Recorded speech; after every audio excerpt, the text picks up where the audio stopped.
Бажаю здоров'я, шановні українці. Звіт за цей день. Перше. Маємо вагомі міжнародні кроки, які посилюють наші позиції одразу на кількох напрямках. Європарламент ухвалив потужну резолюцію на підтримку європейських та євроатлантичних прагнень нашого народу. Є конкретний заклик до лідерів Євросоюзу визначити чіткий шлях набуття нашою державою членства в ЄС. А в питанні про альянс Європарламент фіксує саме той сенс нашого українського внеску в євроатлантичну безпеку, який передбачає, що шлях України в НАТО та політичне запрошення до вступу мають бути напрацьовані вже в контексті підготовки до саміту Альянсу у Вільнюсі. Час для інтеграційної та безпекової визначеності, очевидно, настав. І я дякую за фактичну констатацію цього усім членам Європарламенту і пані президентці Європарламенту Роберті Мецолі, а також голові Верховної Ради України Руслану Стефанчуку за постійну і результативну роботу з парламентами країн наших партнерів. Другий вагомий міжнародний крок за сьогодні – це зареєстрований в Сполучених Штатах законопроект про конфіскацію та передачу нашій державі в якості репарацій активів російської держави-терориста. Я дякую сенаторам США за потужну двопартійну підтримку цього питання про справедливість для України та усіх жертв російського терору.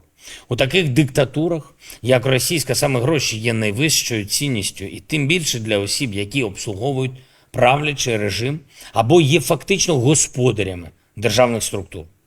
Коли свої гроші втратить і держава-терорист, і всі російські особи, чия колаборація з Кремлем створила умови для російської агресії, або які є публічним прикриттям для російських корупціонерів, тоді буде досягнута дуже важлива мета. Вони відчують, що таке втрата. Вони ж не поважають життя і не жаліють, коли втрачаються людські життя. Російський правлячий клас не цінує людей і готовий витрачати людське життя сотнями тисяч, а от гроші вони жаліють, ті, які привласнили, до речі. Свої активи вони цінують. Вони повинні їх повністю втратити, причому на користь саме тих, хто постраждав від їхньої агресії, від цієї терористичної війни на користь нашої держави, наших людей. Сьогодні продовжив звернення до парламентів країн наших партнерів. Закликав парламентарів та народ Швейцарії і надалі зберігати єдність та солідарність з нами у захисті спільних цінностей та свободи. Дуже важливо, щоб всі ми в Європі однаково розуміли, лише силою зброї можна зараз захистити той спосіб життя, який ми усі так цінуємо в усіх країнах, від Атлантики до України, зокрема і в Швейцарії. І це наше спільне завдання – захищати свободу, міжнародне право і людське життя. Провів і телефонні розмови з представниками двох країн – Белізу та Коста-Ріки. Будуємо нові партнерства для України, для підтримки формули миру та наших резолюцій в ООН на захист статуту ООН та міжнародного права загалом. Обговорив із паном президентом Коста-Рики та паном прем'єр-міністром Белізу можливість організувати зустріч Україна-Латинська Америка. Можемо разом дати значно більше захисту свободі та рівності націй в сучасному світі. Важлива доповідь була сьогодні по ситуації на Херсонщині та загалом на півдні країни, на нашій Дніпровщині, після російського теракту на Каховський ГЕС, ліквідація наслідків катастрофи, допомога людям, забезпечення питною водою та всі інші чутливі та важливі питання.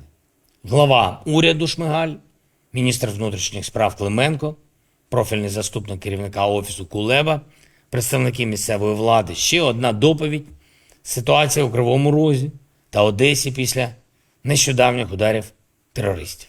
І, звичайно, фронт. Я дякую усім нашим воїнам, кожному підрозділу, кожній бойовій бригаді за сьогоднішній день, за сьогоднішні бої.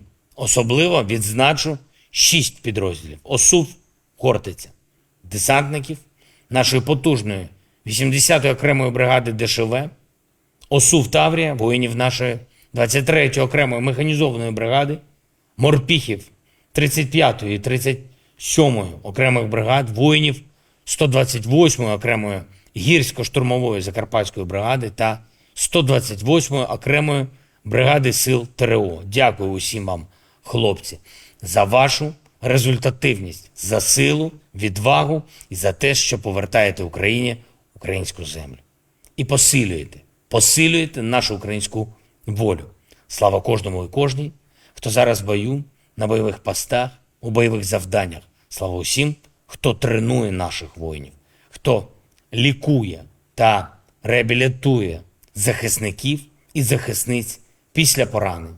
Дякую усім у світі, хто допомагає. І, до речі, черговий Рамштайн сьогодні пройшов доволі результативно. Ще міцніше.